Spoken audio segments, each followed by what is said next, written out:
You're soundproofing a room, and one thing that you need to really know is what type of noise are you soundproofing for? Because different types of noise, which is airborne noise and structural noise, will require two different types of soundproofing. Whether you're soundproofing a wall, a window, or floor or ceiling, it's all the same, but different types of soundproofing and different types of methods altogether will soundproof different types of noise. And that's what I'm going to talk about in this video. And also what I want to start doing is I'm trying to publish a YouTube Shorts one a day, but it's getting a little bit difficult to think of new things to just publish on the Shorts reel. But one thing that I noticed is some people are using comments to make YouTube Shorts. So that's perfect. If you have any soundproofing questions, leave it in the comment section below and I can use that comment and actually make a video dedicated to your comment. And I'll obviously leave a shout out right to you. And that gives you more involvement in this community. And it helps me create more content, and also it helps you find the answers, because a lot of the questions that people might have might repeat themselves. So it's good to answer them in a different form, because a lot of the questions, I can't really make a 10, 8-minute video, 5-minute video just answering one question, but YouTube Shorts, 30 seconds, 40 seconds, it'd be perfect. So try that out. So the only thing in this video I won't really talk about is the door. If you're wondering how to soundproof a door, go watch that video, but after this video. Might as well stick around for this one before going there. So then let's start with the walls. What works, what doesn't in soundproofing a wall? Well, there's two different types of noise, as I said. There's airborne noise and structural noise. Now, one of them is airborne, which is the voices, music, that wouldn't have too much bass, and just, that's airborne noise, the noise you hear. But the noise that you can feel, that's structural noise. Let's say you're here and footsteps. You hear this? That's a structural noise that you're hearing. The airborne noise is something a little bit different, so you have to soundproof it differently. When soundproofing a wall, if you're just looking to soundproof for airborne noise, which is people talking, voices, music, well, adding mass works very well. Adding another layer of drywall, adding in between drywall something called mass-loaded vinyl. You can add all that to make the wall more soundproof. But if you're looking to soundproof for structural noise, vibrational noise, let's say you have a lot of traffic that creates vibration.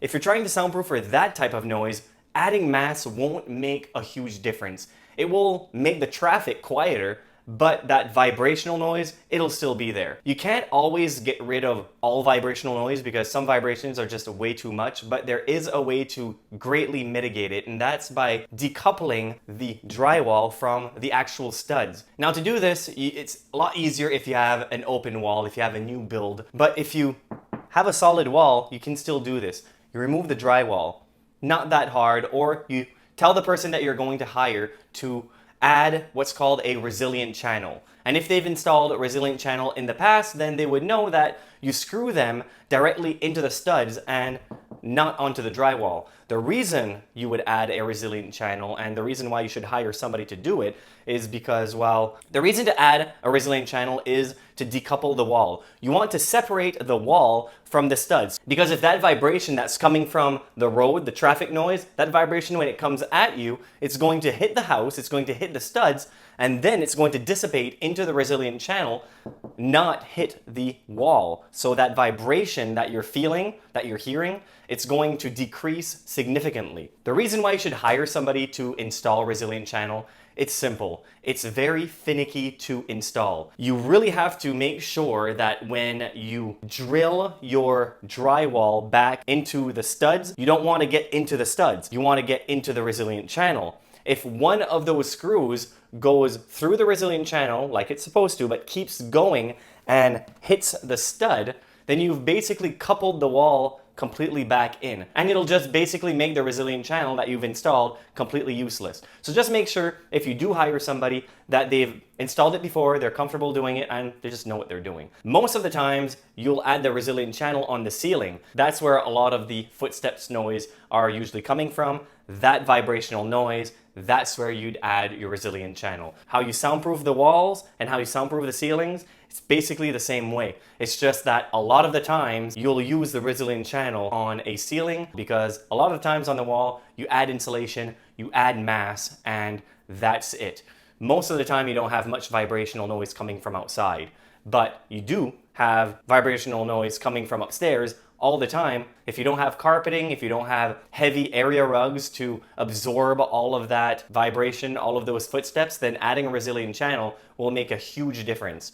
But it has to be installed correctly. So it's pretty simple. Just ask yourself, are you soundproofing for vibrational noise or are you soundproofing for airborne noise? And that'll tell you if you need a resilient channel or you don't. So if you're back at airborne noise, it's perfect. It's gonna cost you a lot less and it's gonna be a lot easier and it's gonna just be a lot more DIY. Now let's get back to the wall. What doesn't work when soundproofing for, well, basically either airborne noise or structural noise is these things. Acoustic panels. A lot of people will suggest that adding acoustic foam or acoustic panel on a wall will soundproof the wall. What it really does is that it deadens the sound inside the room, makes the room sound a lot better, and also it drowns out the echo. In a typical room, you have canvas on the wall, you have carpeting on the floor. Usually you don't require these types of materials to deaden the sound of the room. Usually you just add them in rooms where you're making podcasts or videos like this where you want to make the room sound better. But if you're trying to soundproof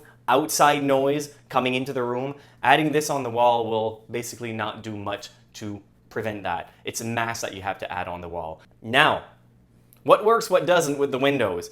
Well, a lot of the times people will tell you to just add soundproofing curtains onto the window. But the thing is, they're not soundproofing curtains. They're sound deadening curtains. Just like I talked about sound deadening, that's what those curtains will do.